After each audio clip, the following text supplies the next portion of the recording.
নমস্কার বন্ধুরা, আমি অলি। লাইফ উইথ অলি চ্যানেলে সবাইকে স্বাগত। আজ আমি মটর ডালের বড়ার রেসিপি নিয়ে এসেছি তোমাদের সঙ্গে শেয়ার করব বলে। তোমরা সবাই হয়তো জানো বড়া কিভাবে করে, কিন্তু আমি কিভাবে করছি সেটাই আমি আজ তোমাদের সঙ্গে শেয়ার করব। এই রেসিপি কিন্তু গরম ভাতের সঙ্গে, যদি তোমরা একটু ঘি দিয়ে শুকনো ভাতে এই বড়াটা খাও তাহলে কিন্তু দুর্দান্ত লাগে। আমার তো শুধু এই ঘি আর বড়া ভাজা দিয়েই পুরো ভাতটা খাওয়া হয়ে যায়। আর এটা কোনো নতুন রান্না নয়, এটা অনেকের বাড়িতেই হয়ে থাকে।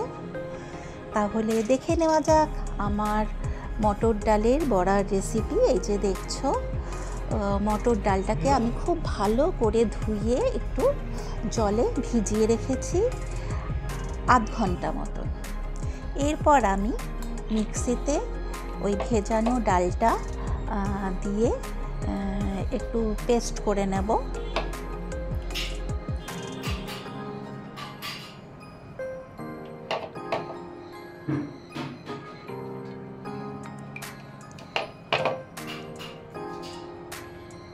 এর মধ্যে তোমরা নুন, কাঁচা লঙ্কা, মিষ্টি যা যা লাগবে সেটা দিয়ে নিতে পারো, কিন্তু আমি ডালটাই শুধু বেটেছি। এই যে দেখো আমার ডাল বাটা হয়ে গেছে।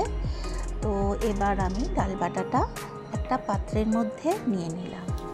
এরপর আমি একে একে সমস্ত উপকরণ ওতে অ্যাড করব।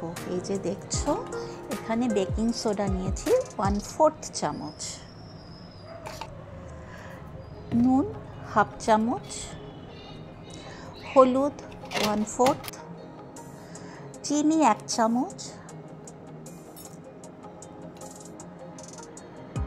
এরপর একটা পেঁয়াজ আমি কুচি করে কেটে রেখেছি, সেই পেঁয়াজ কুচিটাও ওর মধ্যে অ্যাড করে দিলাম।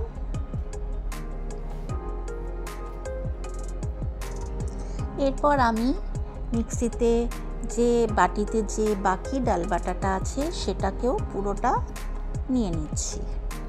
প্রথমে আমি একটুখানি ঢাকাটার মধ্যে যেটুকু লেগেছিল ওটুকুই নিয়েছিলাম।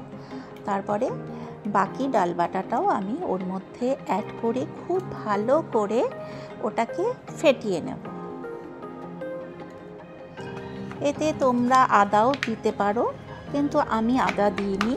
আমি শুধুমাত্র পেঁয়াজ কুচি, কাঁচা লঙ্কা এটাই দিয়েছি।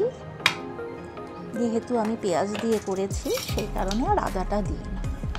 যদি এটা নিরামিষ করতাম, পেঁয়াজ কুচি না দিতাম, তাহলে আদা আর একটু কালো জিরে ওর মধ্যে অ্যাড করে দিতাম। তোমাদের যদি ভালো লাগে তোমরা কালো জিরে, আদা ওটাও অ্যাড করতে পারো। এরপর আমি একটু কাশ্মীরি মির্চ 1/2 চামচ মতন অ্যাড করলাম। আবারও ওটাকে খুব ভালো করে মিশিয়ে নিচ্ছি। যত বেশি ডালটাকে ফেটাবো তত বেশি বড়াটা খেতে ভালো হবে।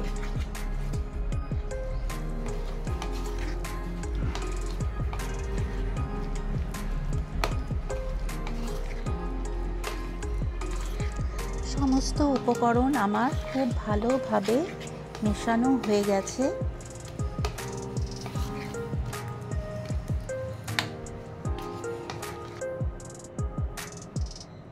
এরপরে আমার মনে হলো যেন একটু নুন কম হয়েছে, সেজন্য আমি আরেকটু নুন অ্যাড করে দিলাম। ওদিকে আমি উনুনে একটা ফ্রাই প্যান বসিয়ে ওতে প্রয়োজন মতন তেল অ্যাড করলাম। আমি সাদা তেলে বড়াটা ভাজি, তোমরা তোমাদের পছন্দ মতন তেল ইউজ করতে পারো। আর এতে মিশ্রণটাতে 2 কাঁচা লঙ্কা কুচি করে সেটাকেও আমি অ্যাড করে আবারও ওটাকে খুব ভালো করে মিশিয়ে নিলাম। আর ওদিকে ফ্রাই প্যানে তেল গরম হচ্ছে, তেলটা গরম হয়ে গেছে। তো তারপরে আমি ওই ডালের মিশ্রণটা বড়ার আকারে ওর মধ্যে দিয়ে দিচ্ছি। এই সময় আমি গ্যাসের ফ্লেমটা লোতে রেখেছি। লোতে করে ভাজলে বড়া ভাজাটা ভীষণ ভালো হয়, মুচমুচে হয় আর পুড়েও যায় না, আর ভেতর থেকেও পুরোটা সেদ্ধ হয়ে যায় ভালোভাবে। এই যে দেখো আমার একটা পিঠ খানিকটা হয়ে গেছে, পোড়েনি, কিন্তু খুব সুন্দরভাবে ভাজা হয়েছে, যেহেতু আমি গ্যাসের ফ্লেমটা লো করে রেখেছিলাম। আর হাই করে দিলে কিন্তু বড়াগুলো পুরো পুড়ে যাবে, ভেতর থেকে কাঁচা থেকে যাবে, ভালোভাবে ভাজা হবে না।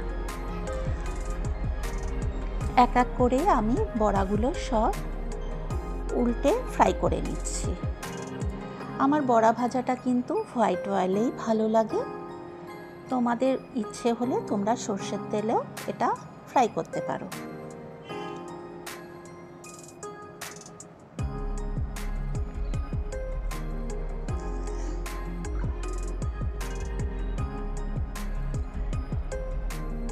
সাতটা বড়া আমার ফ্রাই হয়ে গেছে।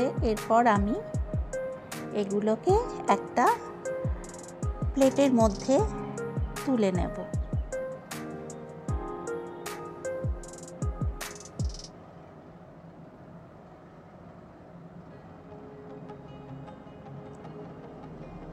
তোমরা কে কে এই মটর ডালের বড়া খেতে ভালোবাসো অতি অবশ্যই আমাকে একটা কমেন্ট করে জানাতে ভুলো না। আমার কিন্তু মটর ডালের বড়া খেতে ভীষণ ভালো লাগে। এটা তোমরা পাতলা করে মুসুর ডাল করে সেটার সাথেও সার্ভ করতে পারো। এই বড়া ভাজা কিন্তু গরম ভাতে অসম্ভব ভালো লাগে।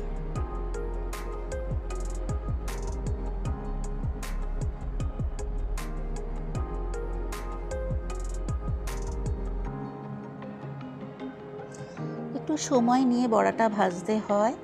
এই যে দেখো আমার বড়া ভাজাটা কমপ্লিট হয়ে গেছে, এটা আমি একটা ডিশের মধ্যে তুলে নিচ্ছি। এরপরে বাকি ডালের মিশ্রণটাও আমি ওর মধ্যে অ্যাড করে দিচ্ছি, আবার এগুলোকেও খুব ভালোভাবে ফ্রাই করে নেব।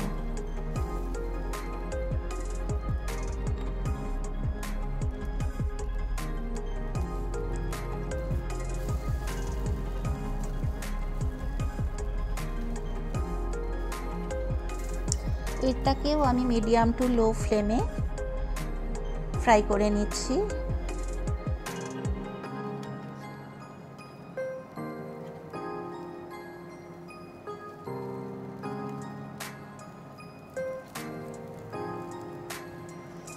আজকের এই বড়ার রেসিপি যদি তোমাদের ভালো লাগে তাহলে অবশ্যই আমার মতন করে বাড়িতে তোমরা ট্রাই করে দেখতে পারো। আশা করি তোমাদের ভালোই লাগবে। এটা তোমরা বিকেলবেলা স্ন্যাক্স হিসেবেও মুড়ির সঙ্গে খেতে পারো, ডালের চপ হিসেবে বেশ মুচমুচে হয়, খেতে কিন্তু ভীষণ ভালো লাগে। তো আমার এই বড়াগুলো ভাজা হয়ে গেল, আবারও আমি বড়াগুলোকে প্লেটের মধ্যে তুলে নিচ্ছি।